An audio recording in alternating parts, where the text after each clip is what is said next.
Rickie Fowler was in a bit of a bad stretch, mini bad stretch, I should say, in fairness.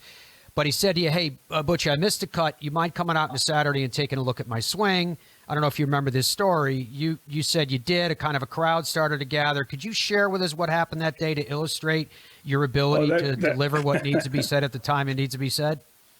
That was in 2013 at the Open Championship at Muirfield, the one that Phil won.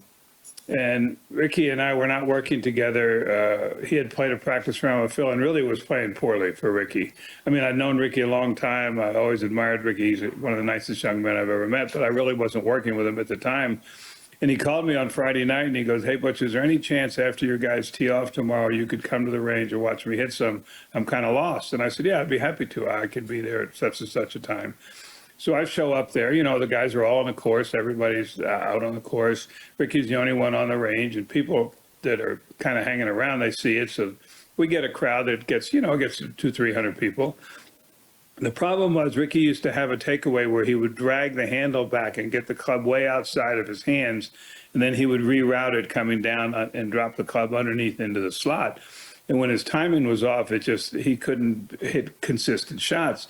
So I showed him a little drill where you take the club back about waist high, stop, and start your swing from there. And I said, from here, you'll feel how to get from this point to the top of the swing, and it'll give you the feeling of what we're trying to do. Well, for like 15 minutes, I mean, it's a very simple drill. He couldn't get the ball airborne doing it.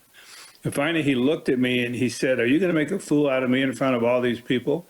And I actually said to him, "I think the score you shot the first 36 holes, you've already done that to yourself. We need to go to work and fix this."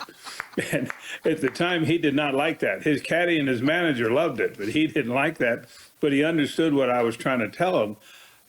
Myself, I'm not one that sugarcoats it. You've known me a long time. I am brutally honest.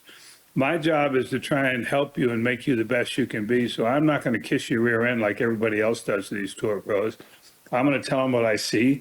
I'm going to tell them how we're going to fix it and why we're going to fix it. If they want to do that, fine. If they don't want to do that, that's fine also.